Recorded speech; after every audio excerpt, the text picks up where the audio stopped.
You may have watched Justice League, but not with us. Not with us united. Let's talk about it.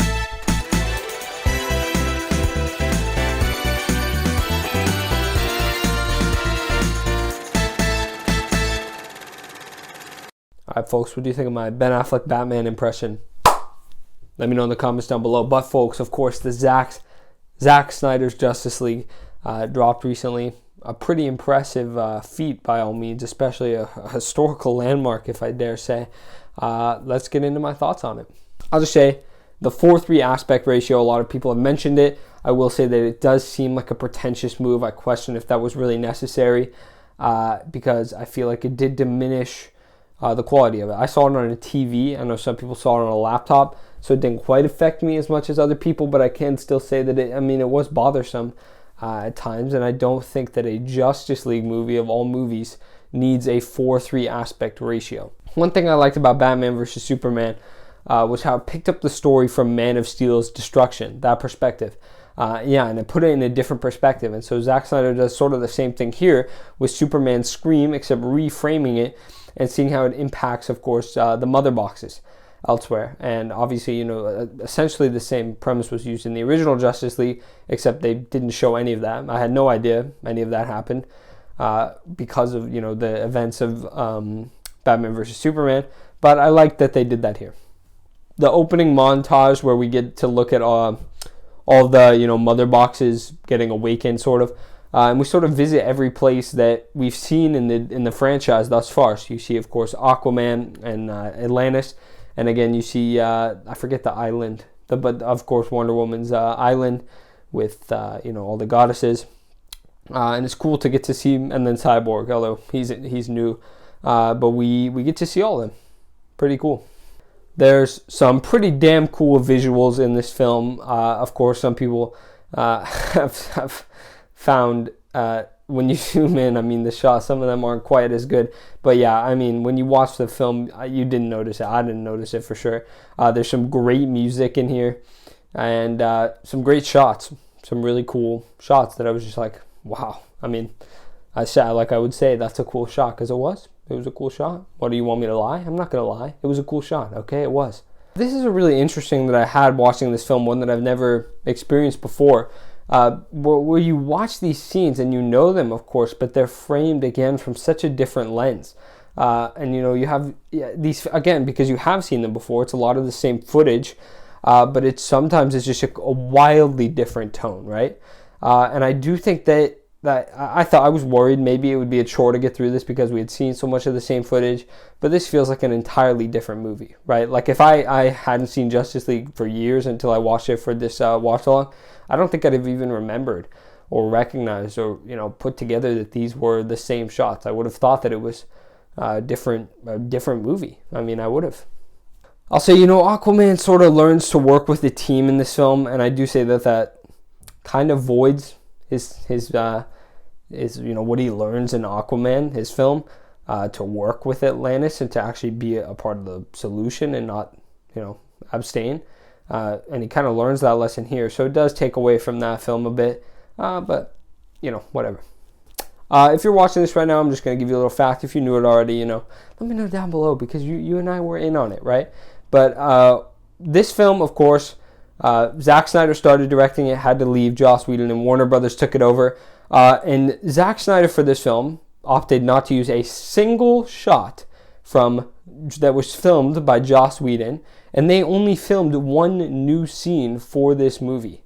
That means that everything else in this movie was either a VFX shot made, after that film recently when they tried to make Zack Snyder's Justice League, or an original shot that Zack shot when he was making Justice League. Meaning, there's a ridiculous amount of footage that they just left on the cutting room floor. I find that baffling that there was this much new footage that it's an entirely different story. There's so many scenes that were just entirely left out.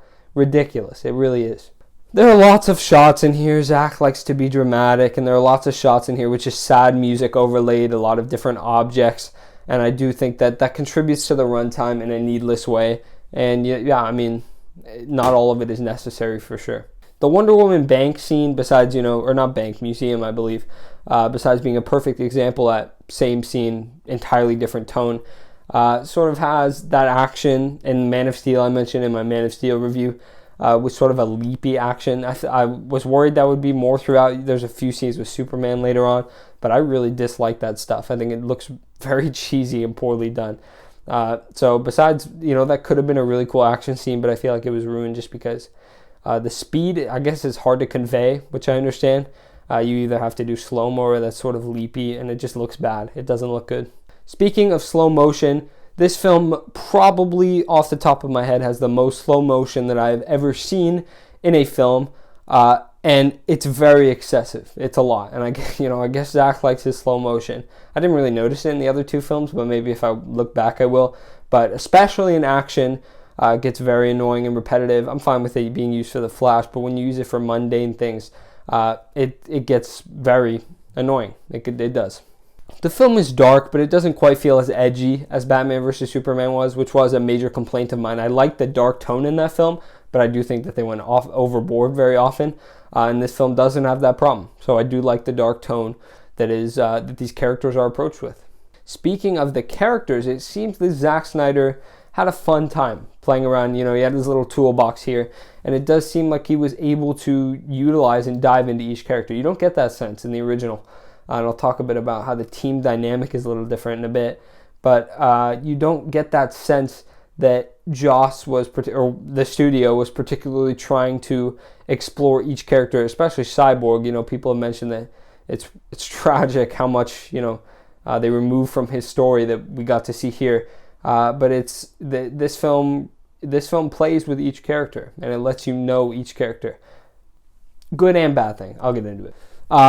This film this is my main complaint, a ridiculous amount of setup. And I said this in my original Justice League review. This film needs the setup, right? Because you can't just start the movie with these characters.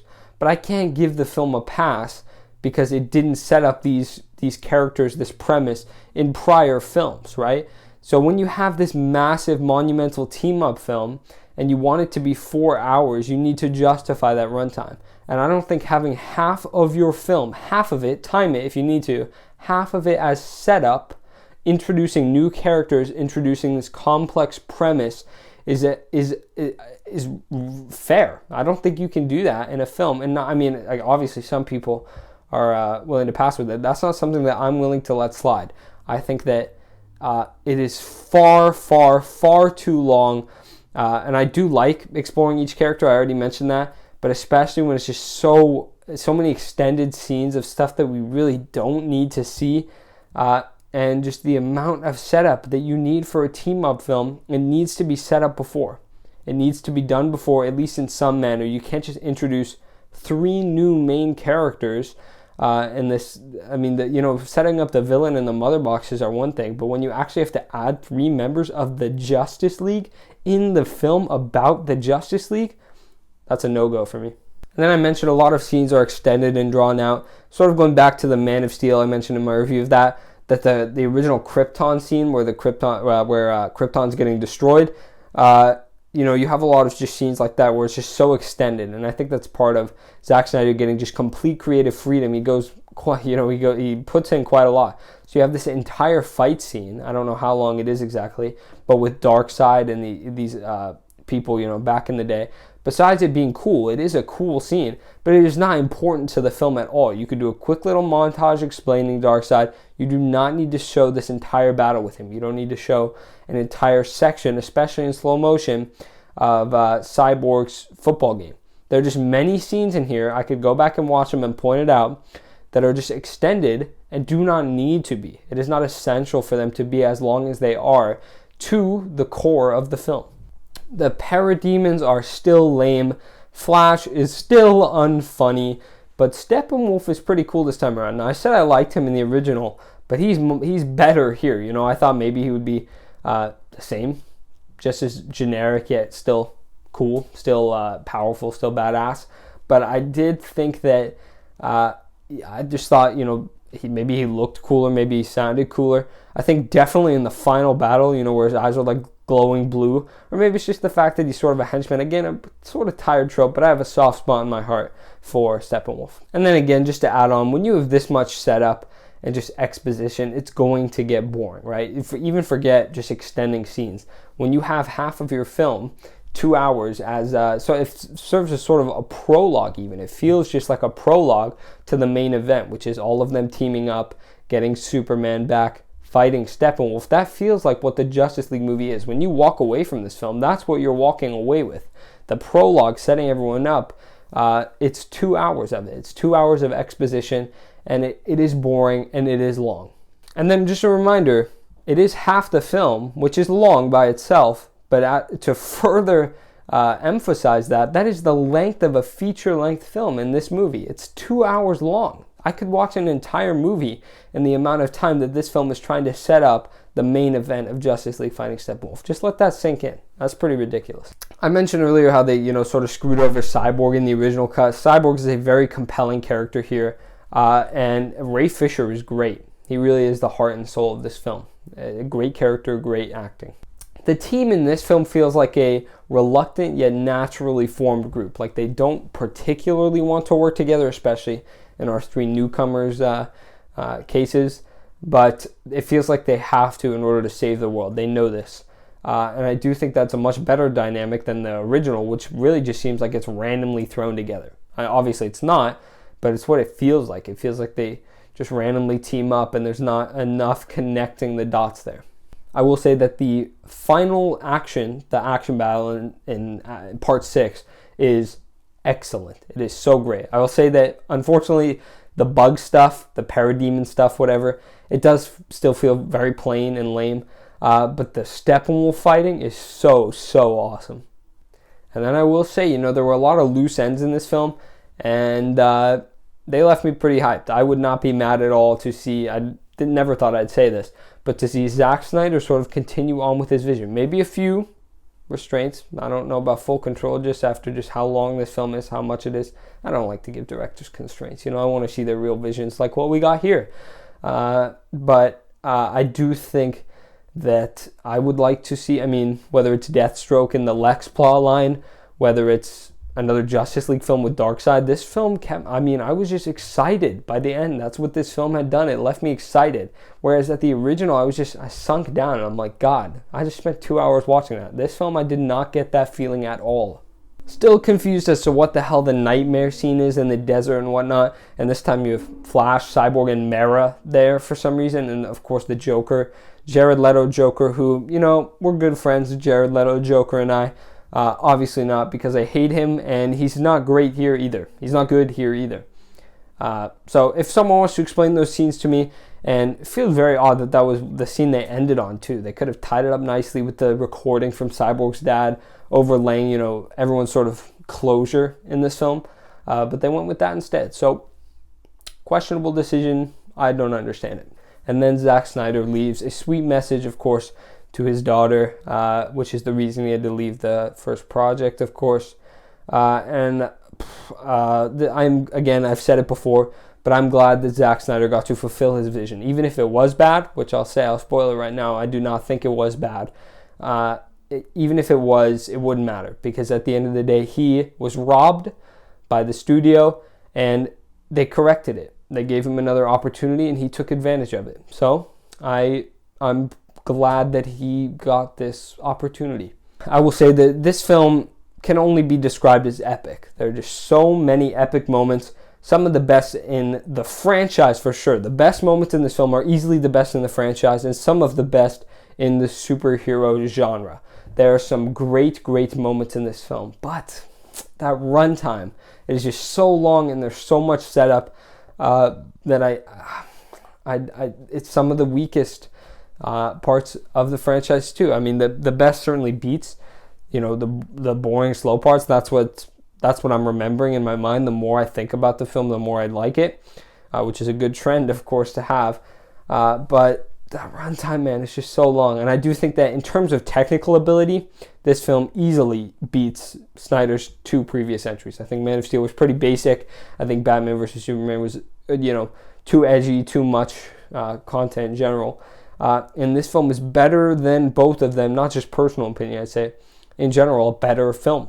And now there is no reason to watch the original Justice League over this one because it does every aspect better. I mean, it is just a better film than the original. Why watch a mess when you can watch both the director's intended vision and a better film? This is my analogy. The original, you have two different, you got different ingredients in a fridge, right? And, Warner Brothers, one of them spoiled a little bit, but you still put it in.